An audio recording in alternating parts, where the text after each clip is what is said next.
side. Yeah, all good. All right. Hello, everybody. Welcome. We've got a very, very important topic today, and I have a very, very special guest. Some of you, hi Shreya, lovely to have you. Some of you may remember Lola, some of you may know Lola. Lola and I have been friends for a long time, and so we do have mutual community on here.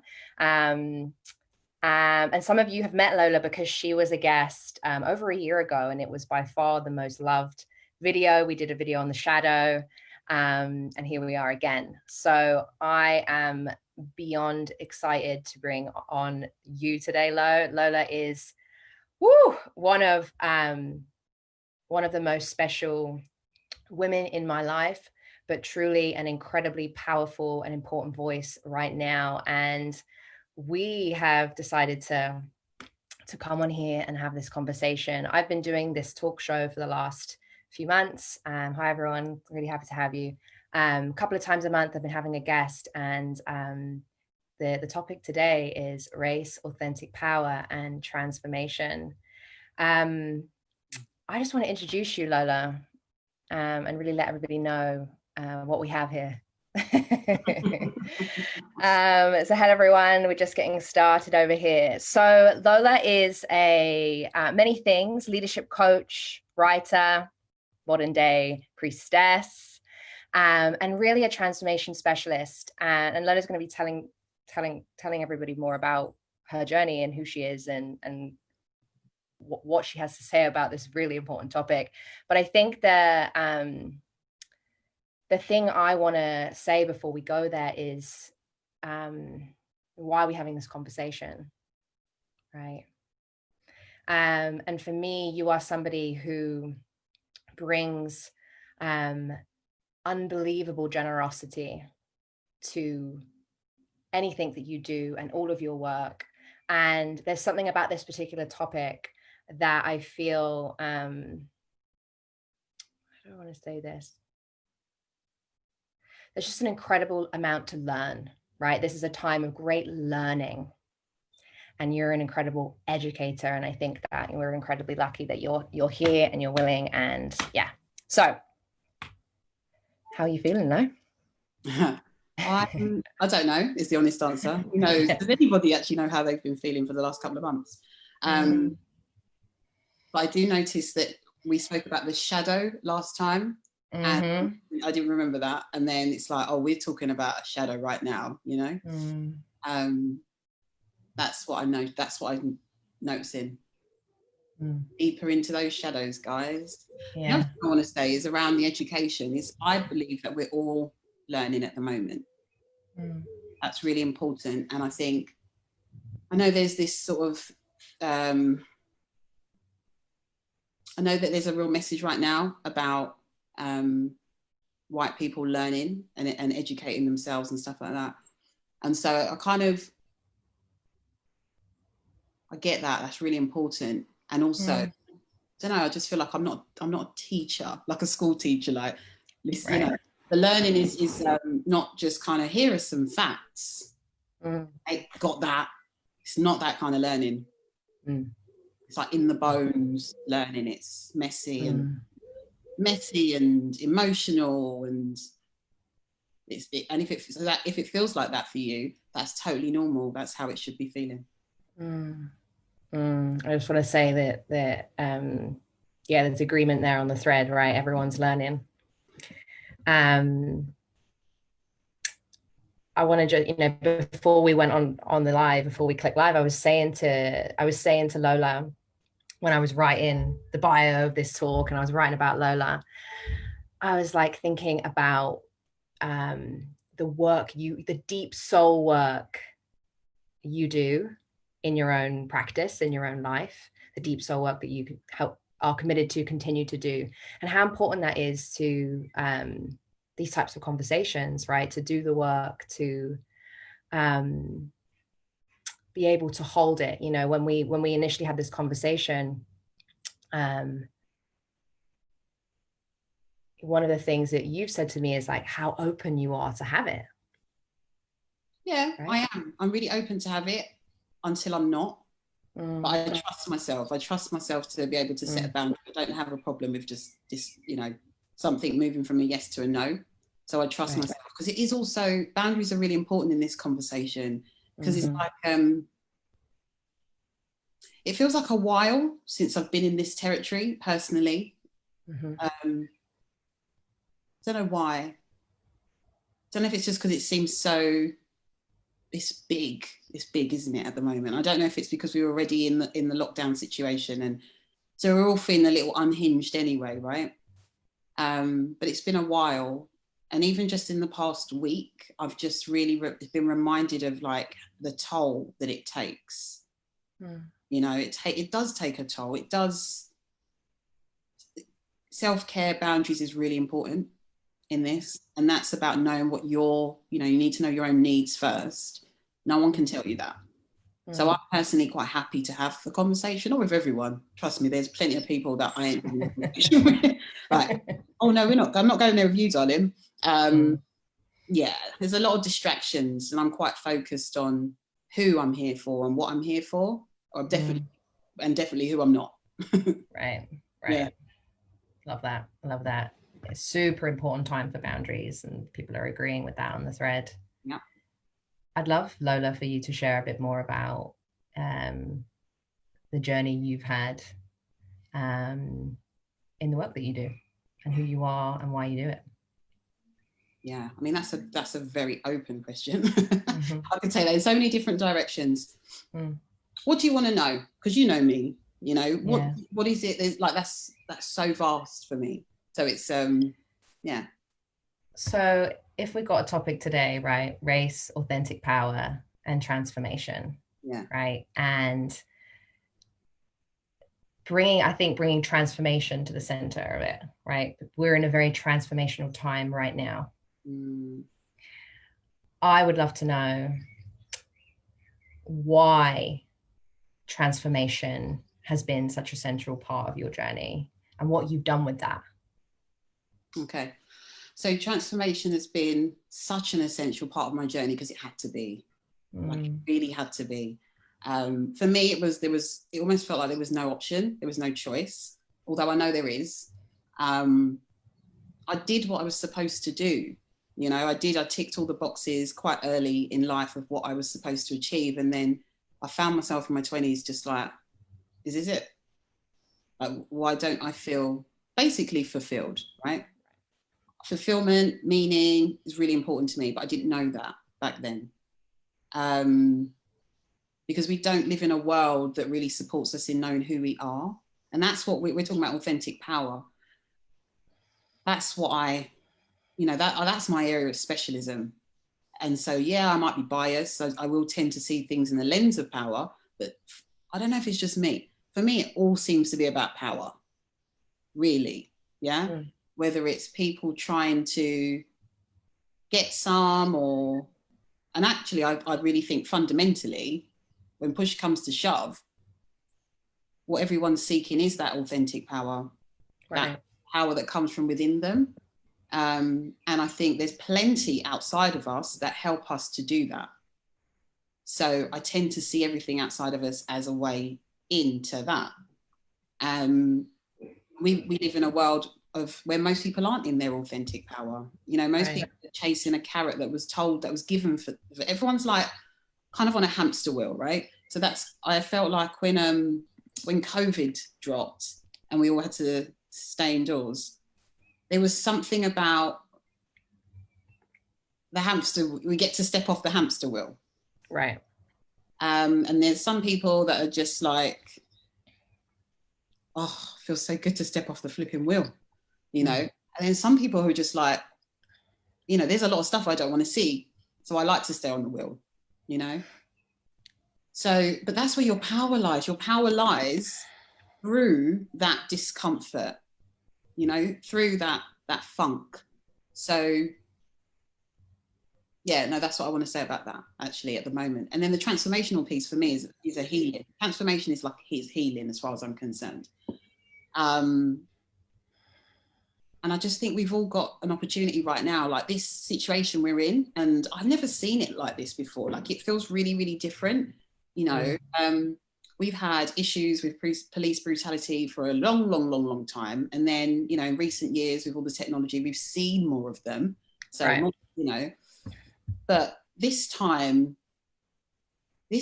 like different. I can feel it. It just feels so different. Like white people, more white people than ever. I don't remember this happening before. So many white people kind of wanting to, the pennies dropped for a lot of people, that it's like, oh, you don't just get to say, oh, I'm not involved in that, I'm not contributing to that, so that's that.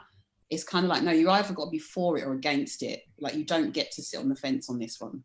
You become complicit when you sit on the fence. There is no neutral. Neutral is for it. And I can get that that's really confronting. And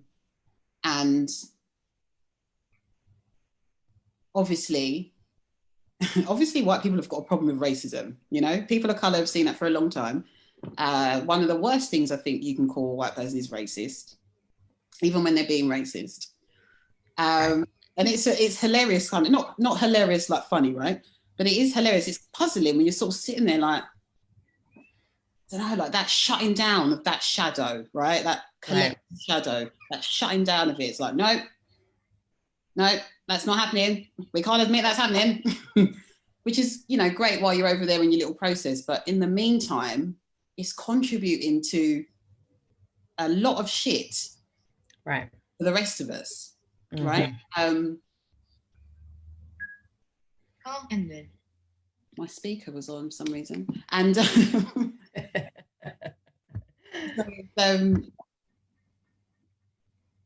yeah, this I've never seen before, with so many people actually being so moved by what's happened, by so shocked, so outraged, and like so upset, actually, like a level of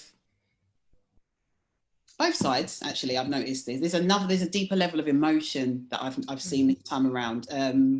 Emotions like vulnerability, like sadness, like the hurt, the anger. I've seen more of that than I normally see in these situations, and that is the process of healing.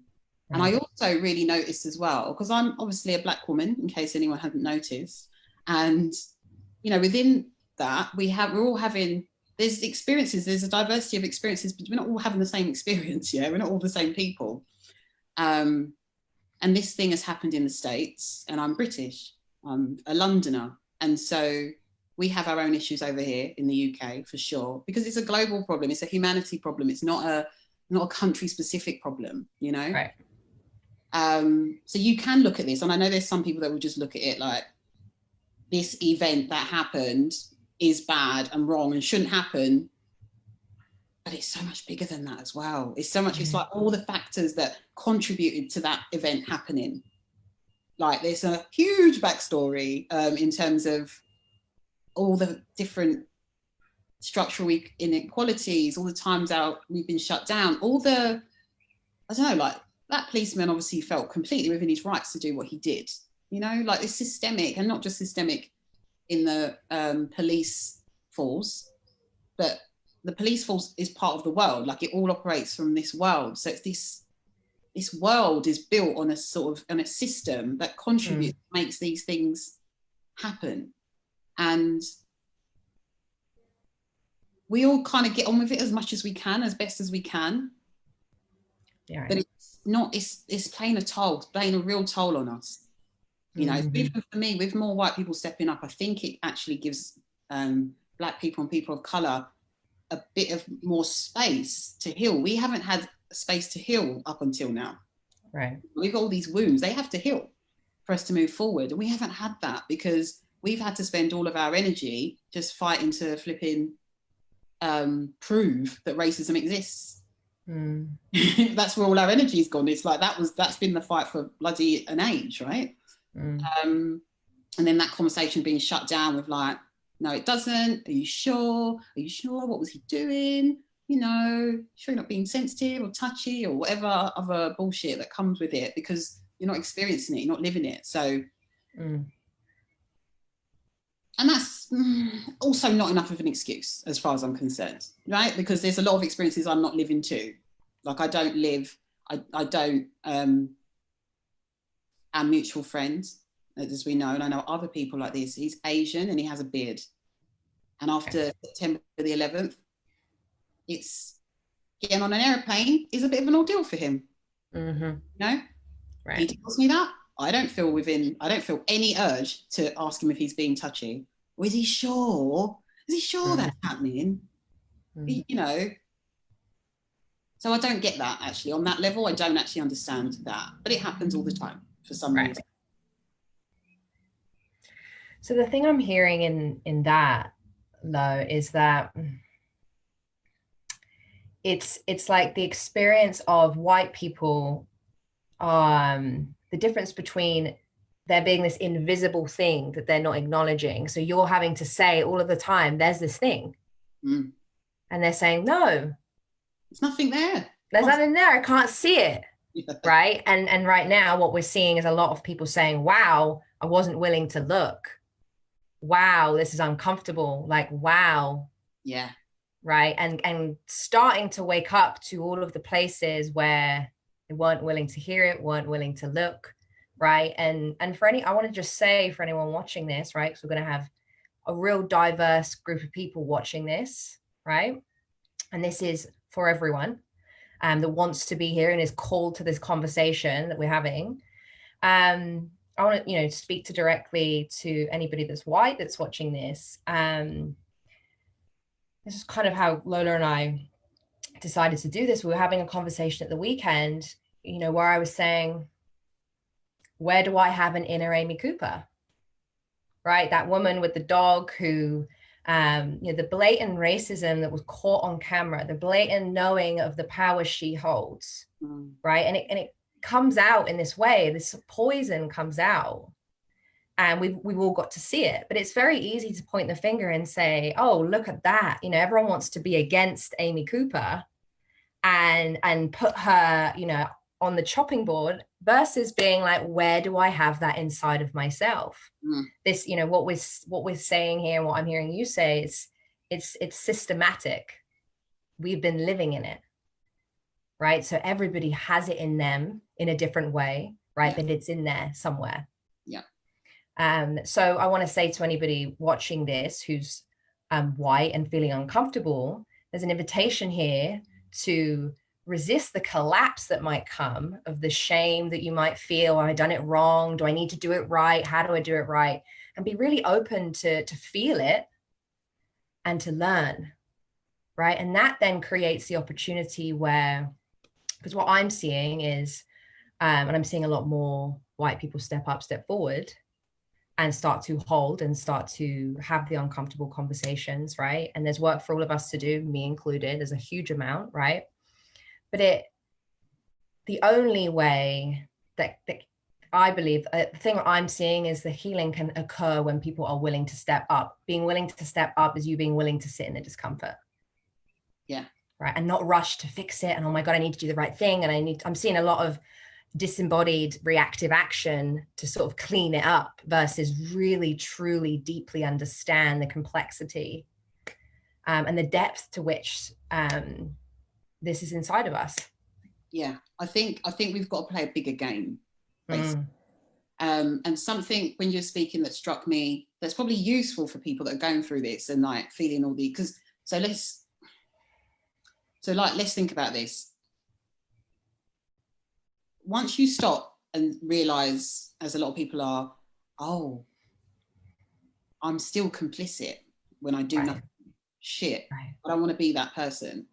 I want to do something. So you're like, okay, what can I do? So early steps, learn. Learn. First of all, you got to see this thing that you can't see, this invisible thing that you can't see. And that's not just outside of yourself. There's a lot of it inside of ourselves, and that's where our power lies. Okay. So you start to see this stuff when you look at it and you feel guilty and shameful and all the other things that don't feel nice. They're horrible feelings to feel. Even as someone who's into transmutation of emotions, I can't stand it when I have to go through a shame healing process. It's like, ugh.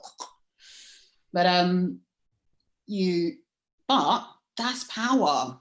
This is what people don't seem to realize. It's like, that's your power. That's untapped power. That's raw, untapped power. You don't get to pretend Because whatever you find that's making you feel those things, it hasn't just been put there. It was there all the time. You just didn't know it was there. A little bit like when you know, you have people that go to hospital for one reason, and then when they're there, they find out they've got some sort of tumor growing somewhere. Now, they still had the tumor before they knew about it. It's like that. It's like so there's this thing, and it's inside of you, and it's invisible. And then you shine some light on it, and you feel it, and you're like, oh God, that is not nice. I don't want to feel that.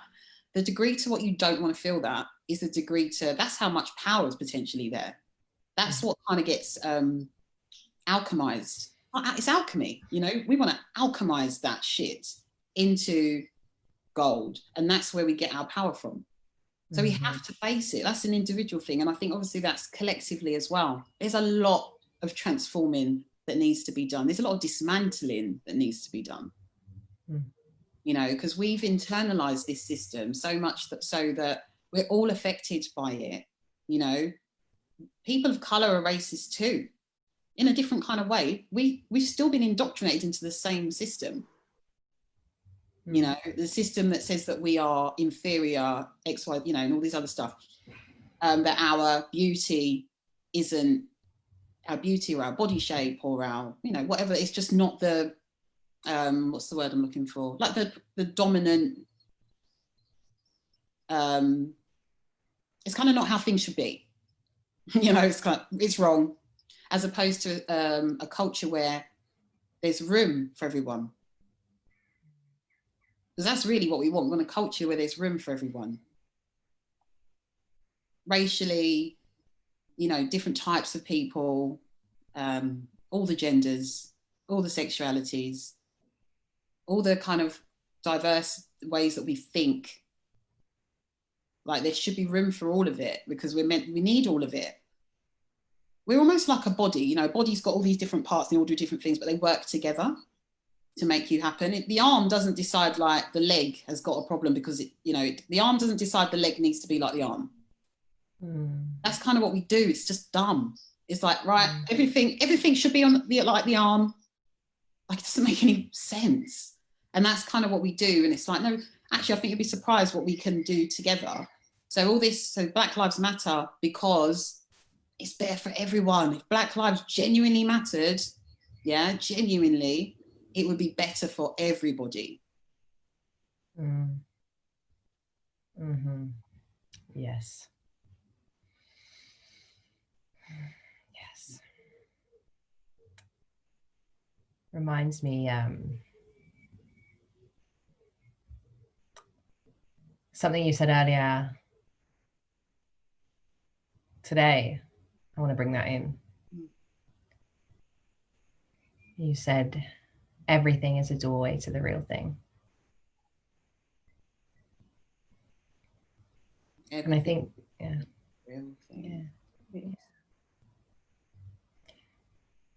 I think the gold in what I'm hearing you say is it's a messy time. It's not pretty, right?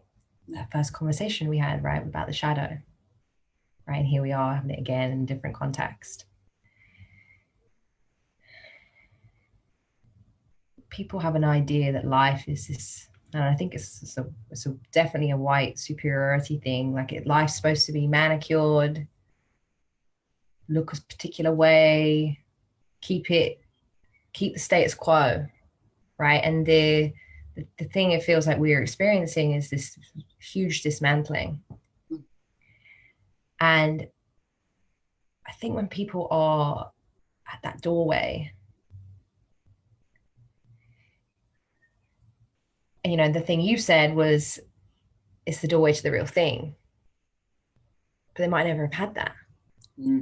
Right? So how do they know? Right? So it's like, this is a fucking mess. Yeah. You know, how do I keep going? Yeah. Right. Yeah. They've been, I get that. And my heart does actually go out to people like that, you know. That's not even just about race. That's all sorts of things. That's just buying into the race issue is part of a fucked up system, basically, you know, that we all live in and accept as normal, that doesn't support our humanity. Doesn't make any sense. Doesn't work. And we do a lot to prop it up. This, you know, we can see it kind of crumbling in so many ways, in every sort of sector. But people want, I don't know, we've been indoctrinated into it. So we believe it's weird. It's really, really weird. You know, this is a big task that we're talking about. But I think it helps if you know how to do that in yourself. Yeah. It's the same process out there as it is in here. So if you've anyone who's ever had to do any kind of dismantling, like we're all constructed, you know, it's like we're born pure and then we're constructed. You know, we start our identity is constructed by socialization. And we believe the hype. We believe we are that person, that identity, when it kind of like has finished serving its purpose to survive, you know, when we were young. And then we get older and we carry on. And I don't know, then it feels like we're flogging a dead horse until we decide to change and be like, this isn't working for me, you know, on whatever that looks like, you know, for whatever reason, and do something about it. And that's difficult and rewarding. I want to balance it out. There's both sides, you know, it's difficult and challenging, and it's also rewarding and fulfilling. You know, there's something, it's blissful as well, you know, because there's something really important. Like, I swear that's what we're here for, right? You know, people that work with me, basically, we're just undoing and unlearning all the crap they believe about themselves. And it's not all crap. It's not all crap. Yeah, some of it's very socially accepted, but my value system is it's got to be all about the truth. It's all got to be about authenticity. So I don't really give a shit what you drive or where you live and that. If it's built on some bullshit identity, that's not success to me.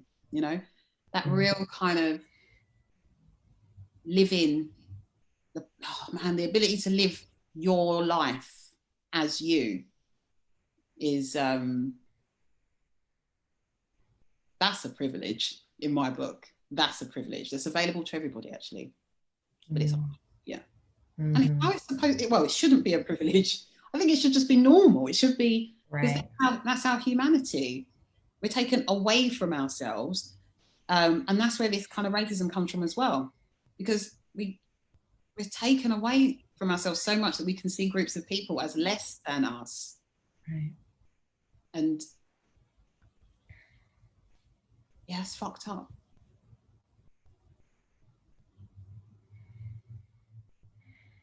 The thing I'm hearing here is that it's learned.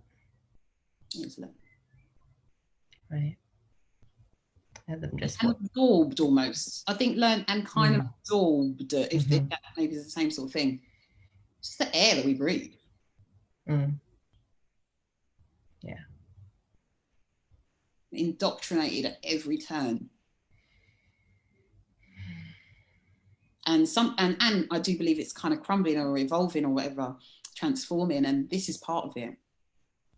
Because we need things, we're getting some big ones this year so far, you know, that kind of, they're like continual events that wake us up. It's not a one-time thing.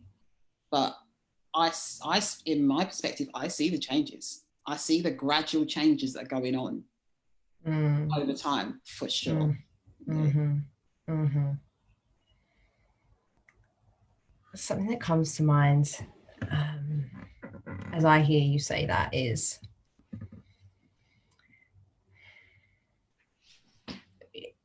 you know, I've heard you say before that humans have a genuine soul urge for authentic power, right? Yeah. And how I've seen it in the world is that when we put on all of this, you know, and we've let the hatred sink all the way in, and we're so far away from our soul essence as who we are as a human being, it becomes this, how do I phrase this?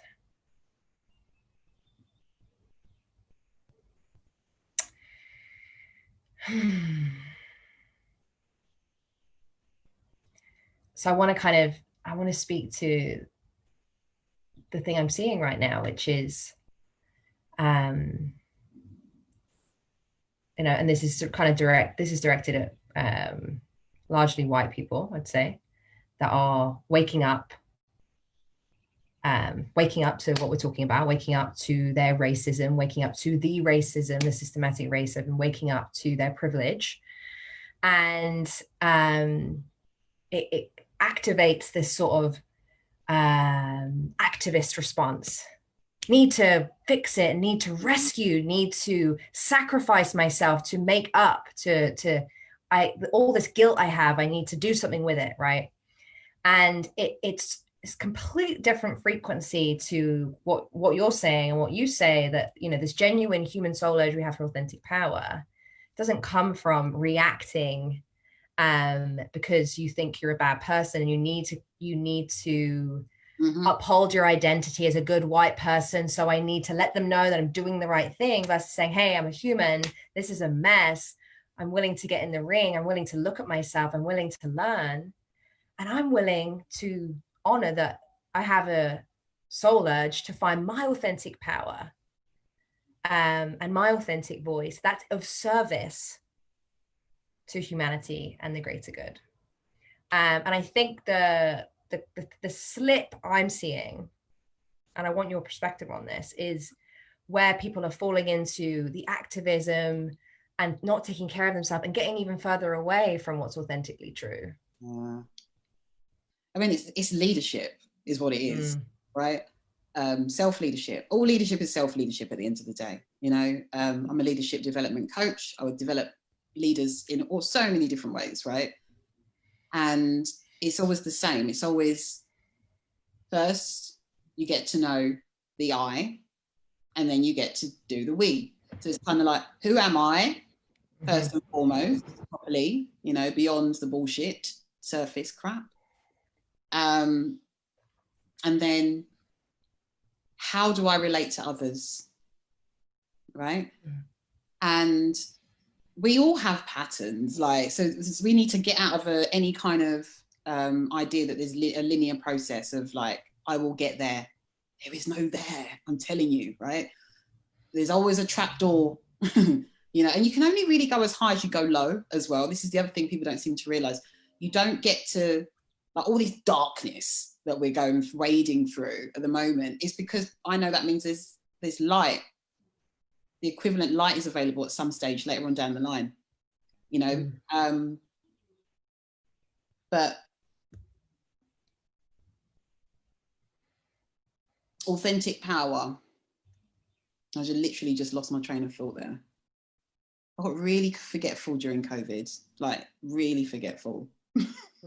What was I saying? Well, you're talking about self-leadership. Okay. The dark, going through that, the amount to which we can go. Yeah. I've got the phrase I've got in my head is when they go low, we go high. And also the barking dog analogy. What was that it? One? Like the flying, this is a Bob special, the flying bird. Eagle, the can't hear, the flying eagle can't hear the barking dog. Yeah. You're talking about the submerging into the shadow, and the equal amount of light is available on the other side. Yeah. So what I'm trying to say is it's about knowing yourself. Leadership development is about knowing yourself. Leader, know thyself. Okay. You need to know yourself. You can't do anything for anyone out there you don't do for yourself. You can try, yeah, and I'm pretty sure that won't be the impact you think you're having. You want, and you probably won't ask neither, so you probably never know. But everyone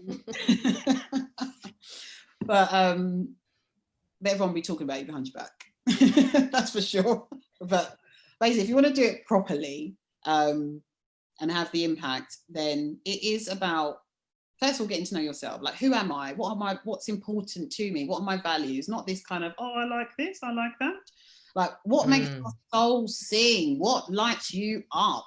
What can't you do without? What do you have to have in your life? This is the perfect time. COVID has given us all such an opportunity by taking away so much distractions. Even I do tons of work, and even I'm oh my God, I want to live a much more simpler life. Right. Much simpler life. I didn't know that Right. about myself, the degree to, I don't need as much as I thought I needed. I really don't. And it makes me feel so much happier to be like simpler at this stage in my life. It's about, I mean, it's about sovereignty, really. That's fundamentally what it's about. And I just said that because I was just thinking about how during COVID, I started to write my book. I had the space to do the thing that I'm like, that's what's wanting to be happening for so long. And it was like, start the book. And the book is, working title is called Sovereignty. So I'm seeing that everywhere, you know, that kind of being the authority of yourself, having some agency of it over your own life. You know, things are gonna, you know, we're not, so let me be clear, because I know people seem to have this, a lot of people have a very, I don't know if it's binary or something, a very binary way of looking at life. So if you say something you're for, they automatically think you're not, you're, you know, you're against the opposite. And it's like, no, some of us can hold more than that, darling. Some of us can hold, because we can do about one thing, doesn't mean we don't like the opposite, okay?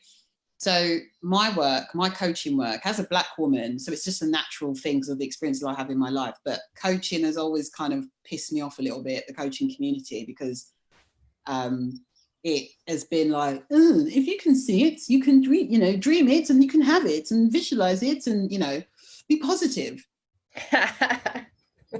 You know, love and light. But then it's like, I'm like, fucking, I call bullshit, right? Because there's an element of that which is true, and, you know, of course it's true. And we live in a world that affects us. There's forces that come in from outside of us that affect us. We internalize those forces. You know, you see it in like sexism as well. You see women that, like, you know, a lot of women don't like other women because of the indoctrination of sexism. You know, it's that kind of shit. So yeah, my coaching's always operated in a world against the backdrop of the world that we live in. So I've noticed that backdrop changing over the years. Oh my God, I've noticed it changing. I've noticed, I do a lot of work in my work around feminine and masculine energy, actually. That's a real powerful frame for me to hang the work that I do in a really, because it can get quite confusing, and, you know, but that kind of contains it. I found a way to kind of contain it within the ideas of masculine and feminine energy. And what I've even noticed is how that's affected by race. You know, and it's like, oh wow, it's everywhere. Like, thing is everywhere. And then if you don't know it's happening, you're just missing a big old trick. Right. Like, this thing is playing out that you can't see. So you're not aware of how much it's affecting people. You know what, as well, what I'm really finding this week, I'm not sure I was really fully aware of how much it was affecting me neither. And I'm sure I'm not alone there, you know. I was talking to my sister about this morning. Things changed for me, definitely, when I had my son 10 years ago, or nearly 11. I started to really have an awareness of raising a young Black man. I never had to think about that before. Growing up, it felt like Black men were having a harder experience. In my opinion, that's what it felt like. They were having a harder experience than Black women in some ways. And my personal experiences of racism, I haven't not experienced really much individual racism, you know. But that doesn't matter. Like, it doesn't, what I hate is if now that becomes a generalized thing. Other people are experiencing a lot of blatant, you know, really overt racism. Obviously, I'm at the mercy of the systemic stuff as well, and covert racism and stuff. But I don't know, there's something about my nature, which has just always been a little bit like the power. I've always been a sense that, like, I've always had a lot of independence. So there's always been this sort of sense of like the power within me is a lot stronger than the power outside of me, you know, which has helped. But what I've really felt this week is where white people have sort of, I think this is what's happening, yeah, where white people are stepping up and saying we want to do something, we're willing, we're going to step in, da da da da da. I think it's created a little bit more space for some more emotional processing. It's taken some energy away from, oh God, I don't have to spend all my time fucking proving it. I had to get it. Right. Okay, what's next? We've been stuck here for a long time. Do you know what I mean? It's like, oh, what do we do next then? And actually, it's like, it feels as though my system's going, you feel exactly what you've actually been going through all this time. And you didn't know, because you just got strong and you just kept fighting and you just kept, you know what I mean? And it's like, that's been really surprising to me this week. There's a lady on a group that I belong to, and she actually posted this week, I don't know if it's called BIPOC, I don't know if it's an American thing, but what's it you told me earlier, Black, Indigenous people and people of colour, right? How are they doing this week? And normally, if I'd seen something like that, I'd be honest, I would have rolled my eyes and thought, oh God, here we go. Do good. But this week was, I don't know what was changed. It just felt again different. It was kind of like, I asked myself, like, actually, how am I doing this week? It was like, oh, it's just become so normal to fight. It's just become so normal to, like, I've always got an awareness that my life is revolutionary because I love myself, and I will continue to deepen the love I have for myself. And it turns out from all the social shit that in itself, as a Black woman, to be able to love myself in this world that tells me there's everything about me is fucking wrong, is a revolutionary act. Anything more than that is a bonus. I've done more than that, right, in my life, but it's a big deal. So I've always had that. I know that in a way that's my activism. There's so many ways to do. You're never going to find me at a protest. It's just not my thing, right? And I remember when I saw Hidden Figures a couple of years ago, it was like, oh my, I just cried the whole way through because I felt like I'd seen women on screen that I could relate to. Right. Even though I'm crap at science. So it wasn't about that. It was more about the fact that what was going on at the time, that was the civil rights time. And I just related to them. I was like, they were fighting civil rights in their own way. You know, so many people fighting in their own way, you know, whether there's all different industries, there's all different ways of doing it, you know, even raising your family or, you know, overcoming your own shitty childhood, whatever, right? There's so many ways. It's not always just about loud, out there, shouty ways. And that's okay too. Like, all of it's needed. But I'm also not really down for this kind of shaming people for not doing things the way you think they should be doing it. But the thing about authentic power is when you have it and when you tap into yours, it gives you the space. I don't know, there's just an extra respect. You've given yourself, you're all right with you being in your authentic power. You become all right with everyone else being in their authentic power. And it's like, okay, you're doing that over there. I'm doing this over here. There's no codependency. We should all be doing the same thing at the same time. You know what I mean? It's healthy. It's There's no competition. Yeah. What are you doing? What are you doing? You know, I don't want people to do things that they don't feel real about. This is not fake time. This is time for some real shit. If you're not bothered, keep it fucking moving. Like, I'm not interested in that. But if you're interested in healing or transforming or learning more or growing more, I get it. It'd be messy and clumsy and you know, I get that. And, you know, you might get your fingers burned and people are angry. They might not be very nice to you. You know, some people are not going to be. You might be like, hey, I'm being an ally. And then it's like, you know, there might be some people who are kind of like, fuck off. You have to roll with that. You have to roll with that because they're fucking angry. Yeah. Right. They need to process that. They've been through a lot of shit. So do it because you know it's the right thing to do, not because you're looking for fucking brownie points. Yeah? Do it because you care about humanity. Yeah. Like, mother to mother. There was something this week about the whole mother thing that just, I noticed it really just got everyone like, yeah, there was a thread that united many women. you know, and I don't want to cry because I haven't worn makeup for weeks now. I put some on for you today and I'm not going to have it run. But it is just like, yeah, he called for his mum. And there was something about that for women I've noticed. Yeah, yeah.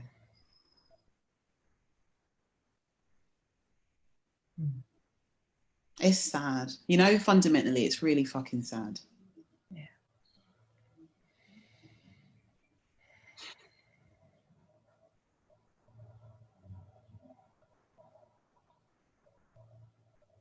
I want to acknowledge your generosity here, Lola.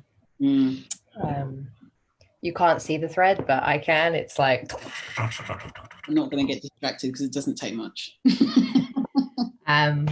I'll just say the thing I want you to know is it's what your transmission is having a really big impact on the people that are watching this. I can feel that from what they're writing. Good. You know, this is important. This is fucking important. Like, I think I remember when I had to tell my son about racism.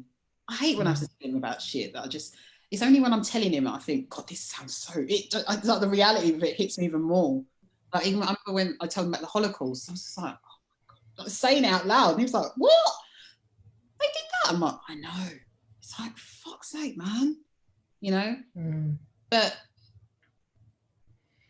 it's not nice. Like, he's innocent and he's sweet and he's gorgeous. You know, my son is so lovely and such a lovely, sweet, handsome boy.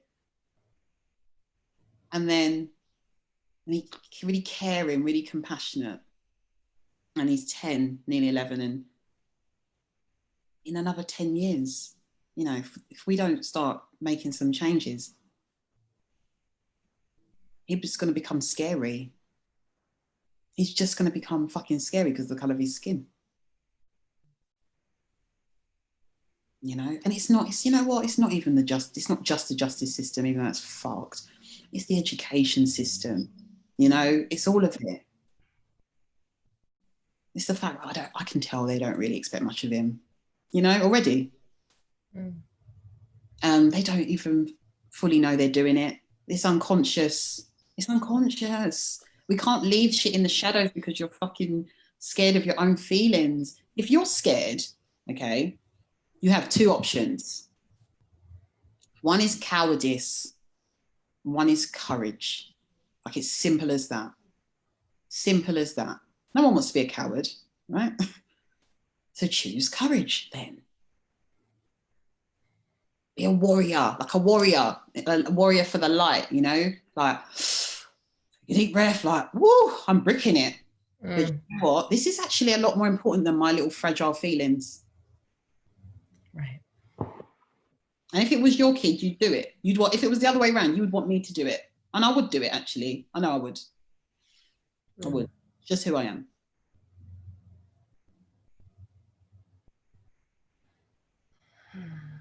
I wanted to ask you, I don't know if you've had this conversation with him yet this week, but how would you describe this time to your son?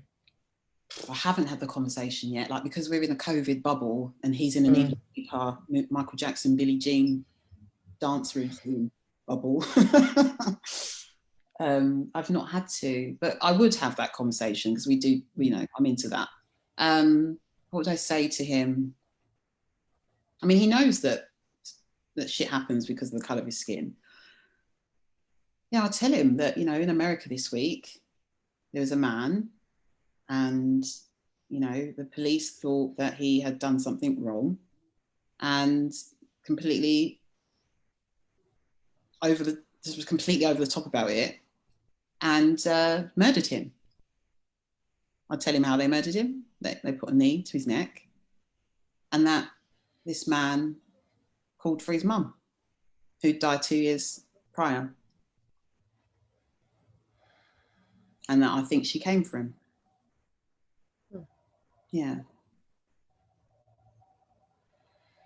She came for him. And he was, telling him it's not the problem, it's the questions, or it's just the, what? You know, I told my niece about sexism the other day. She's 4, but she's really about 45. And she just went, well, that's stupid, isn't it? And then just walked off. Mm-hmm. So there is, I love that innocence they have. They're not bought into the bullshit yet, you know. But yeah, I don't mind. I'll have that conversation. He knows about these things. I just haven't. I just think there's something around acting from your center. So I won't have that conversation with him when I'm not ready. I have to do, so the shit happens, you know, the first place to go to is yourself, not other people. Right. The first place to look after is you. Okay. We've got to be effective. Right. We've got to be effective. So the other thing about authentic power is not really so much about what you do. I have so much more impact from how I am. You know, when you do the work, like transformation is really big for me. My son's called Phoenix. And I've been told this and I feel this. I've grown into this. My energy field is transformational. I know that. That's also quite annoying for people, bless. But I'm not easy to be around. And I'm not talking about because I'm saying or doing anything. Just being around me is like, okay. And so we all have that. There's an authentic power we all have where it's like, and I love it. You know, I love the people who their energy field, I don't actually know what it is, but when I'm around them, they might not even say a word. I get lots of creative ideas. Things start making sense, like those are the best people to be around. And that's testament to the work they've done. This is not about telling everyone how much freaking work you've done. I've done this and I've done that and I've done this and I've done that. No, because I'm coming for them people as well, you know. Yeah, I didn't think I was supposed to, but life has shown me this week, like, no, you've got to do something about them. You got to go get the love and light brigades. They're sort of like my peeps, that just want to put some legs under that shit, you know? Yeah, so I'm coming for them. I want to ask a question about that, if you're open to it. Yeah. So when you say the Love and Light Brigade, I think I know what that means, right? Yeah. Tell the audience who that is. The Love and Light Brigade are people who, I don't actually know how to describe it without it being like I literally tick a lot of these boxes myself. So it's not that I don't agree with this, but it's like there's no legs under what they're doing. Right. So they like believe in positivity. Only be positive. It's like for me it always feels like they're a bit two-dimensional. Like there's no, it's just like, just be positive, just say some affirmations, be positive. It's like they do things. I really don't mean to sound as judgmental as it might sound, but I think it's the difference between people that play at things and people that do the thing. So they don't like to get dirty. They're kind of trying to control, I think. I think they're kind of using spirituality to try and control stuff. They spiritually bypass, which I love that phrase. I really love that phrase. And there's a book by Robert Augustus Masters. I totally recommend that book. You know, I read it years ago. I think it's a classic. We all need to read it because it's a stage we all go through. And it's like not grounding their spirituality in like, okay. And some people aren't supposed to, and I get that. But there are people that I think are supposed to. Right. And I get it. They're not grounded because it's pain they would have to face. They're using spirituality to avoid processing pain. Yeah. Like childhood wounds, emotional pain, trauma, generational trauma, which I think seems to be big amongst the people that I work with, you know, and it's huge in my own life as well. Still kind of is sometimes. Definitely am a generational trauma kind of girl, you know. So it's just annoying because sometimes, especially when you have trauma, I do a lot of trauma healing, you know, and it's like, it's not fucking saboteur, okay? It's not gremlin. You know what I mean? It's like, it's not a fucking gremlin. It's a wound. Like, I've got to heal it. It's like having an actual gash, an actual wound, like on your knee, like a deep wound. And it's like it needs to be disinfected and treated and covered and then allowed to heal. Right. But these lot, it's like they want to just spread some fairy dust on it or something. And by man say abracadabra. And then and I want it to happen. I'm going to set the intention that it's healed by tomorrow morning or something, you know. It's almost sometimes that ridiculous to me. So you need a bit of that magic. Of course you do, right? Mm-hmm. Put some goddamn legs under it, guys. Right. The world needs us. Actually, the world needs us. They need people like us. And we need to figure out a way to face society, go into society with our stuff. And I do that. I happily do that. Whether I do that in the justice system or the corporate world. Yeah. So I'm coming for them. Like really coming hard. Don't be scared, guys. Someone's saying, as Sharia was saying on the feed, legs create movement, right? Having the legs is a thing. Yeah. And clarity. Right.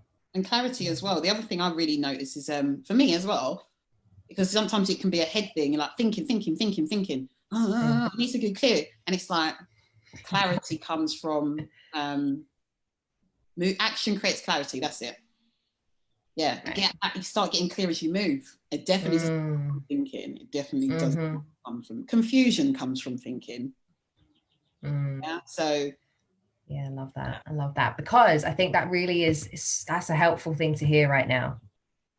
For anyone that's frozen, right? I can't act because what if I do the wrong thing? What if I say the wrong thing? Right? It's all about me. You know, and that frozen feeling versus what I'm hearing you say, the clarity comes when you act, right? And the only way you're going to get clearer and clearer is by continuing. Yeah, pick up a book. Like there's a lot of resources flying around at the moment. I've noticed that. So it's not.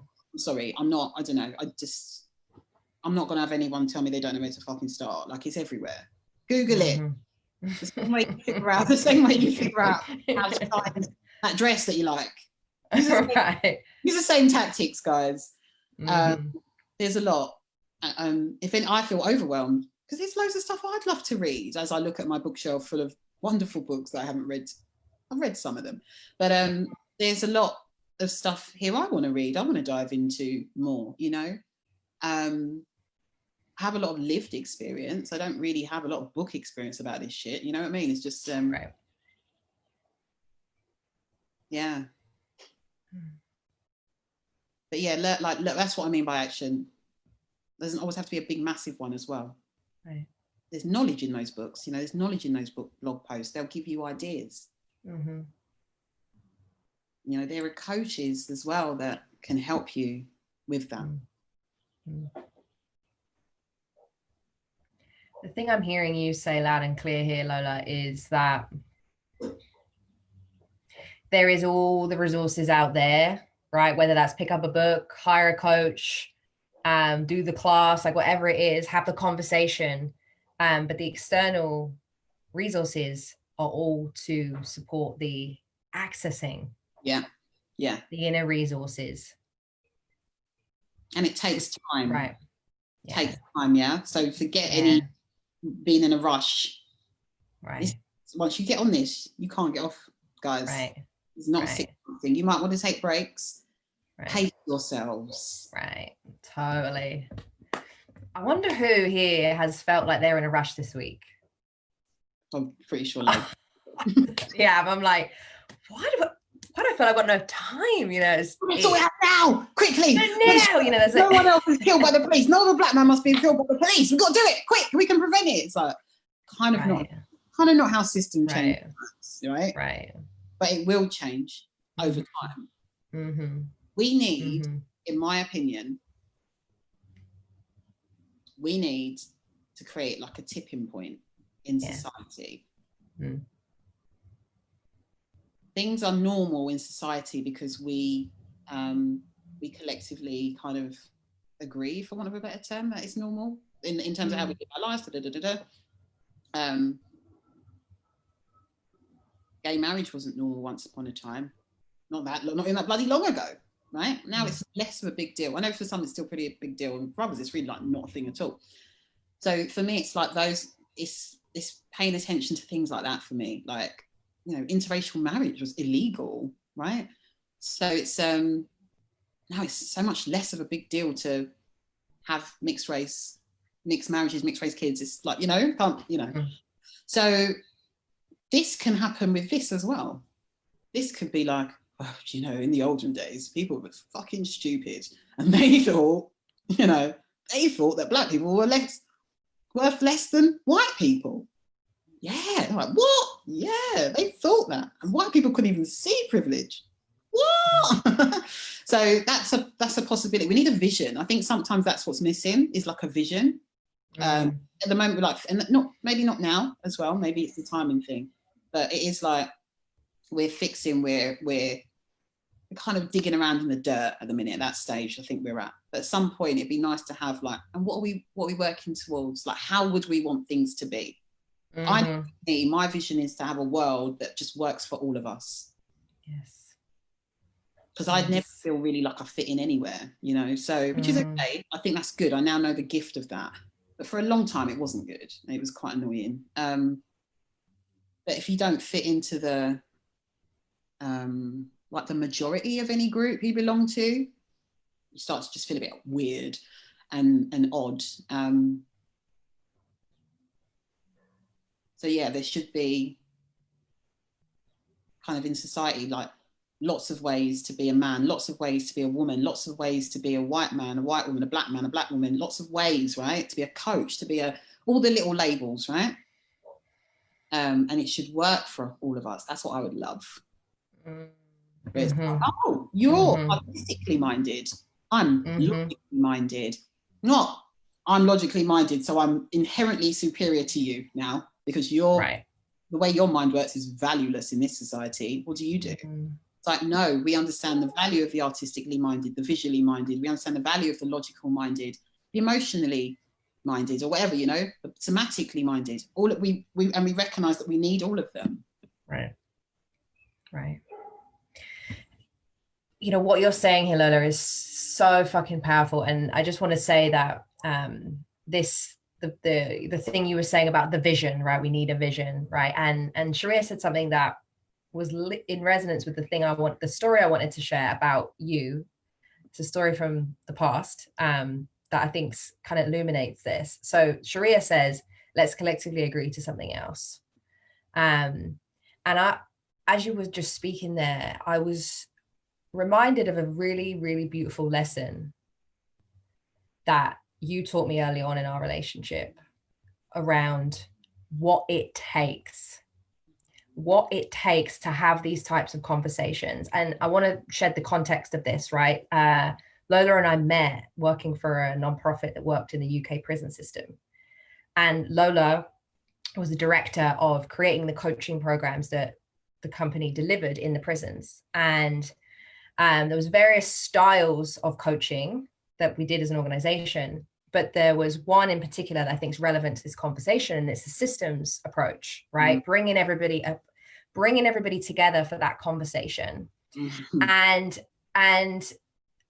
you went to the highest security prison in the UK to do this. Am I getting that fact right? Yeah. Right? It's true, right?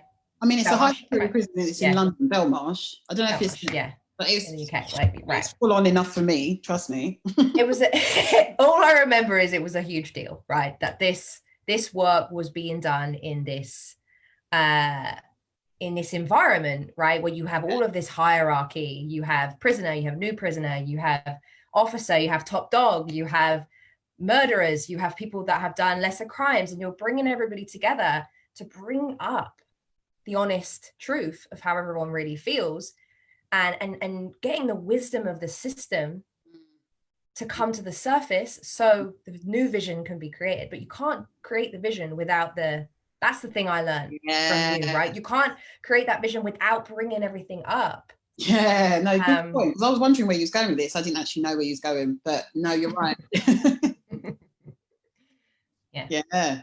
Like you have to, Okay, here's a metaphor that's coming to my mind. When you do Marie Kondo and you do your clothes, you have to get, if you do it properly, you have to get all your clothes from all around your house and put them in a pile. And then you go through and do this other stuff. But it's like to visually see everything you've actually got, because we never do that. They're in drawers, they're in cupboards, they're in, you know, wardrobes, and they're in different places and stuff. But when you see them all in front and you sort them out at the same time, not like I'm just going to do this drawer. It's something like that. It's like, it's kind of like, what have we got? What are we dealing with? Where are we starting from? And it's a really cool way to do that, because it's not from here. Well, we have this and we have that. It's a moving, embodied, facilitated, random, crazy, mad kind of conversation, I suppose, is the way you, But it's about stepping in and out of different, we call them roles. But really what you're really doing is like the system. It's really fascinating that how it all works, but it works. And I know there's definitely reasons and science for it that you need to go elsewhere for. But it's like, if you get, how do I explain this? What's it called when you get like a representation of a larger system, and it constellates the way the system constellates. You can see it's like it reveals everything to you. It's fucking crazy. I think it's a little bit like if you go around someone's house, their family, and you see them with their family. Right. It constellates, and you can see like, you can see the dynamic. They don't see it because they're just in it, and they're like, you know. But you're like, oh, okay, I see what happens in this family. Like these two can't stand each other. You know, he's jealous of her. She hates him. You know, she's being really passive aggressive. He's the victim. It's like you see all these things play out, but the thing with the systems work, which I love, it's not just the people roles, it's like the energy roles. Yes. And you know what? I've got to share this because this is fascinating. So, I mean, I'm writing a book.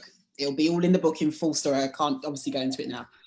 But bottom line is, the first time I participated in one of these things myself as a participant after the London riots in 2011, which was another kind of activating time for me.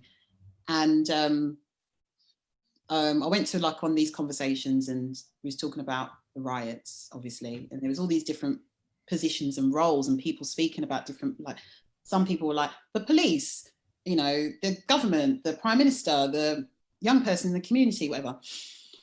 And then there were actually like, I can't remember the freaking actual term right now, but it also doesn't matter because no one knows what it really is. But it's like the emotions are also in the system.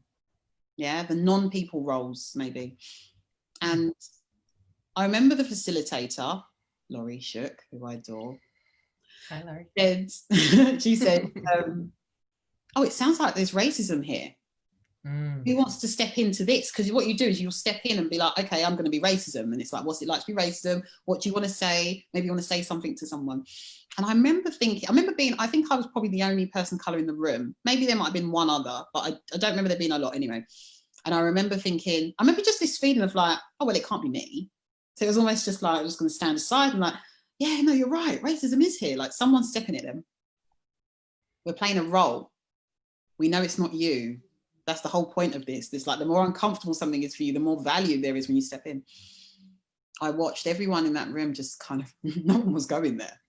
And I remember thinking, I remember this real moment of revelation for myself of like, nobody's going here.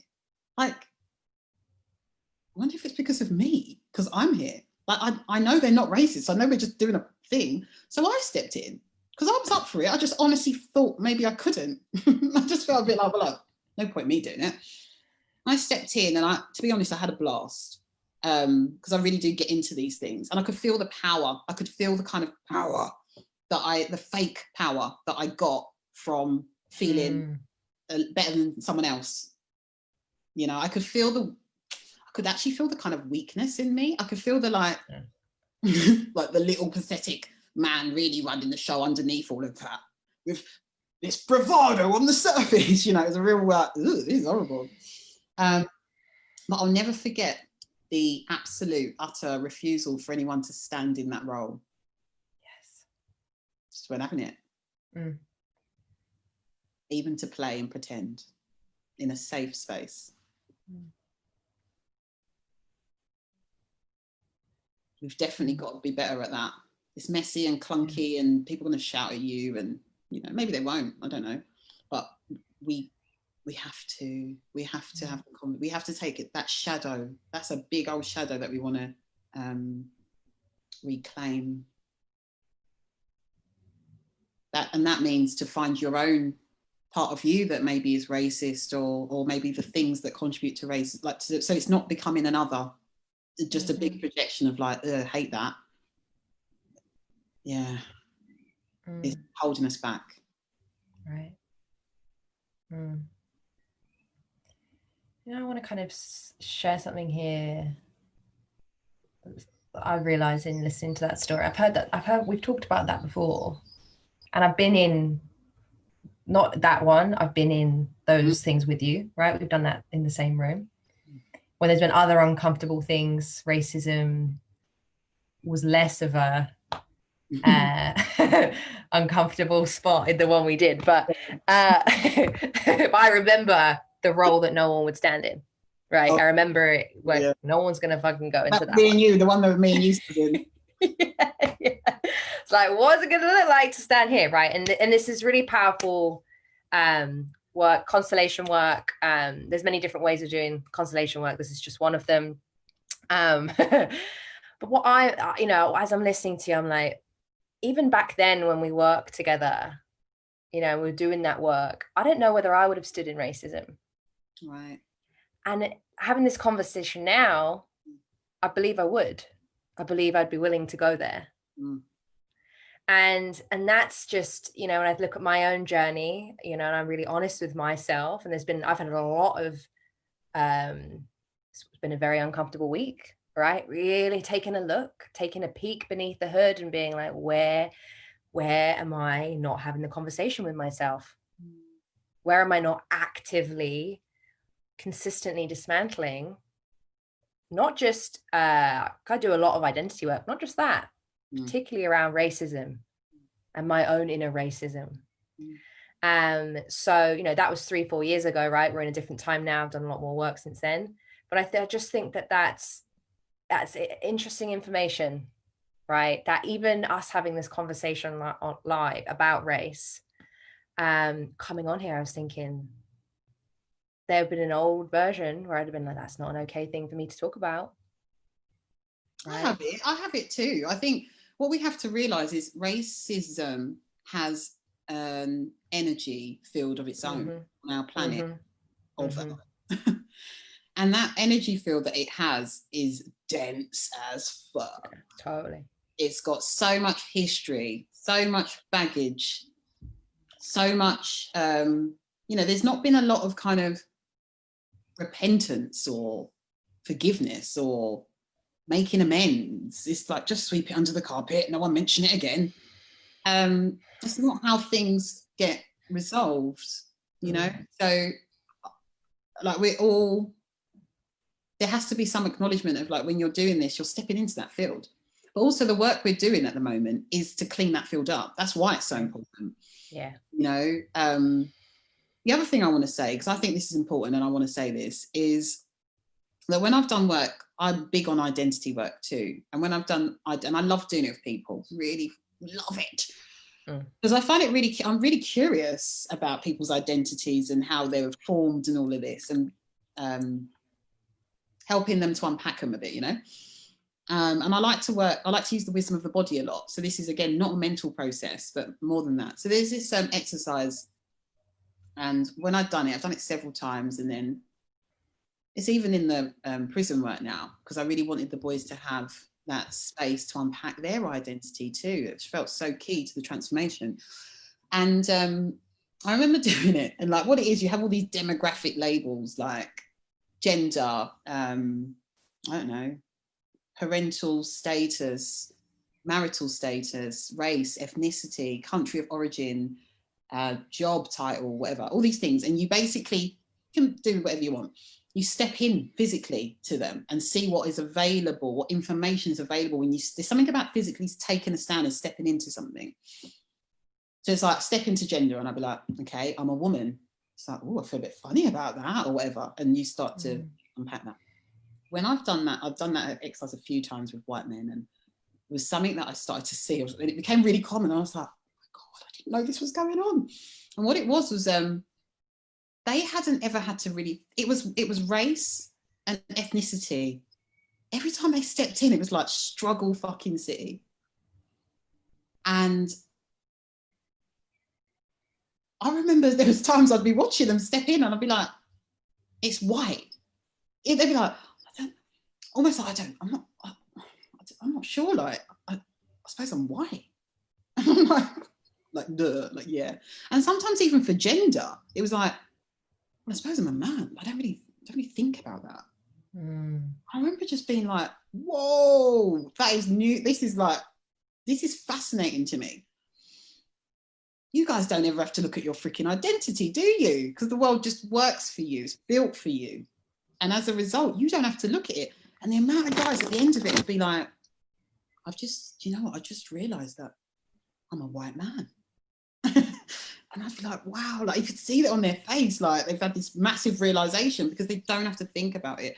And then when I started to get it, I thought, oh my God, because they don't have to think about their identity. They don't understand the importance of it. So they shut it down for everyone else. So it's super important for white people to start to look at their identity, purely because the more comfortable and able you are to do that, the more space the rest of us have. Because at the minute, it's just shutting us down. This is not that, nothing happening here, nothing to see here. It's all good, it's all good. And it's like, and women, we know this as women as well, you know. Who doesn't know they're a woman? Everyone knows if you're a woman, you know you're a fucking woman, right? Right. Your relationship to it is another matter, but yeah, I just think that's really important, and that I definitely want to say that's why this work is so important, and I think it's also really important to do it in mixed groups. I love uncomfortable things, so it helps. Like as I'm sharing with you now, I learned a lot. I mean, then you're able to have these conversations with each other. It's actually a really beautiful thing, and it really unites people. Yeah, really powerful. I want to do more of that work now. A lot more. Yeah because you can do this work in ways that doesn't always have to be so dark and heavy. I bring humor to my work as well. I'm trying to keep it, you know, not too light today, but I do love a lot of humor in my work. Right. Yeah. Well, it's got to be, you know, I know we've talked about this together, and actually out of anybody in my life, you've modeled this beautifully. And I always say this, Lola, you're just a long game player. You just are. It's like in your blood, in your bones. Like, there's a lot of stamina. There is no quick fix, right? And what did I want to specifically talk about here? I think something you are brilliant at is really being able to know when someone can't hear something.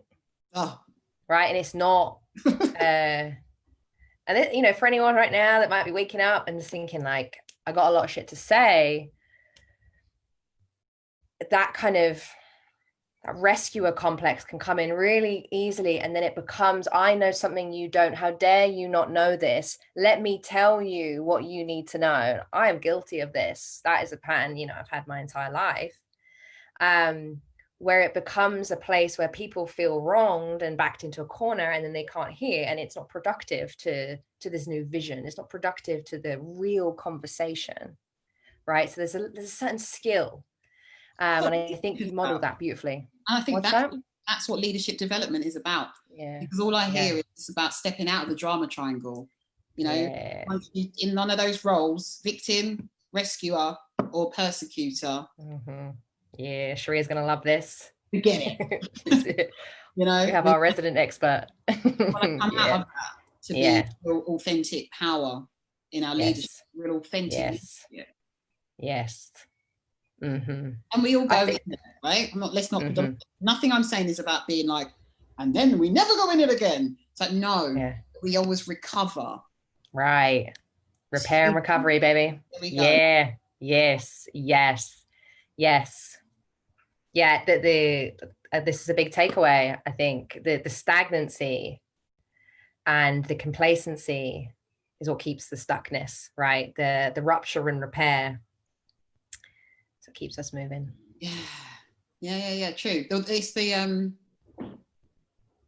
well, you know, I call it comes with the wounded masculine energy, but we're not even going to go down that road.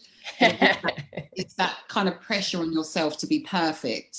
Yes. Yes. And you are. Yes. Not helpful. It's like, it's bullshit. It's not real life. Yeah. Completely unhelpful. Waste of time. Yeah. Playing a loser's game, guys. When you play just tell you straight. Playing a fucking loser's game. That's not a winner's game. That's right. That's right.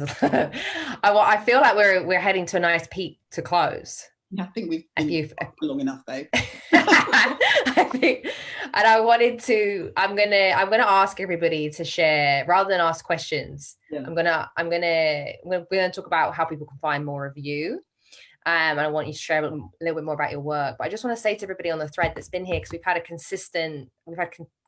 you've been really sharing a lot and talking about all the things that have touched you. And Lola, you can go back and read it. I'd love to hear from you if you've been here. What are you leaving with? What are you leaving this conversation with today? And just write it in the comments. And if you have anything direct you want to say to Lola, you can say it there, and Lola can read it.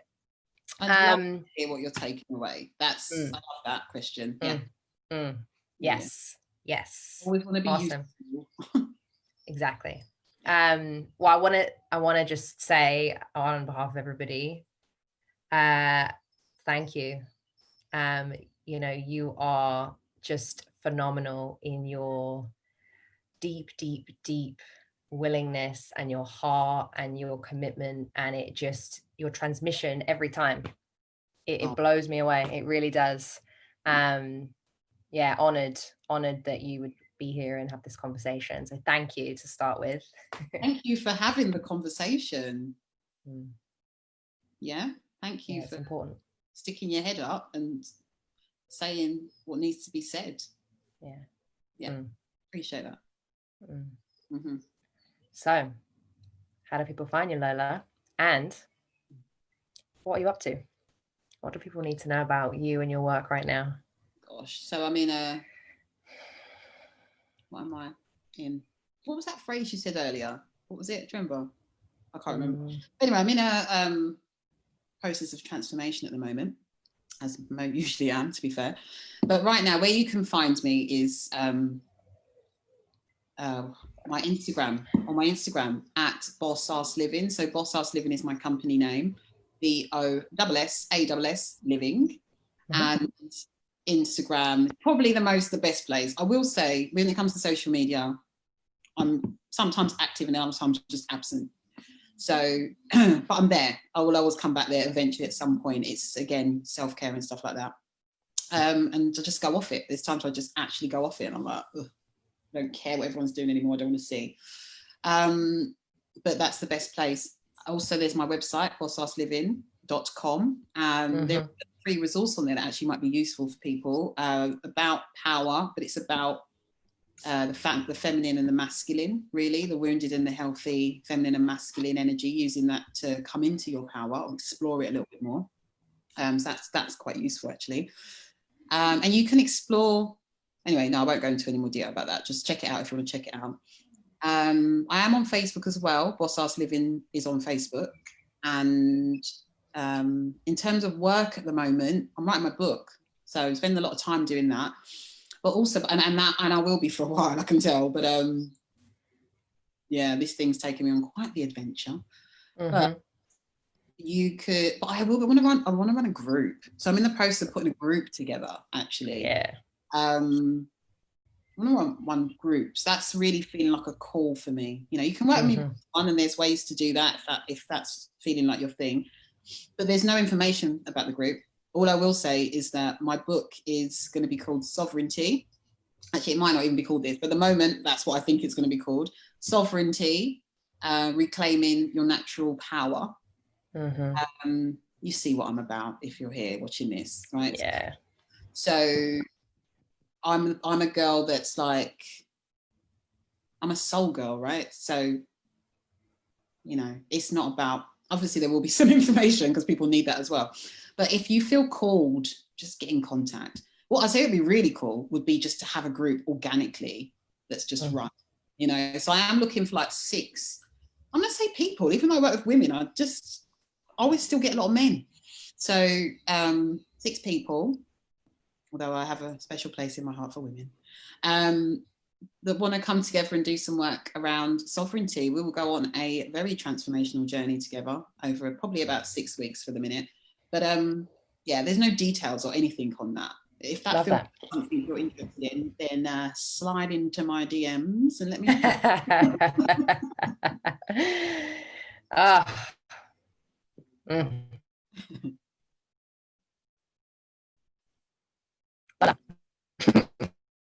Oh, you've gone funny. Nice. I don't know if you can hear me. Yeah, you're frozen, babe. Frozen well, though.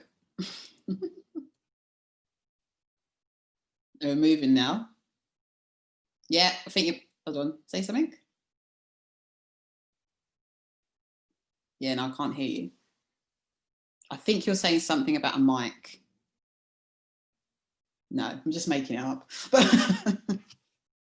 Yeah, you've just gone mute, unless it's me, but, oh, okay, it's you. Would you like me to close this for you, darling?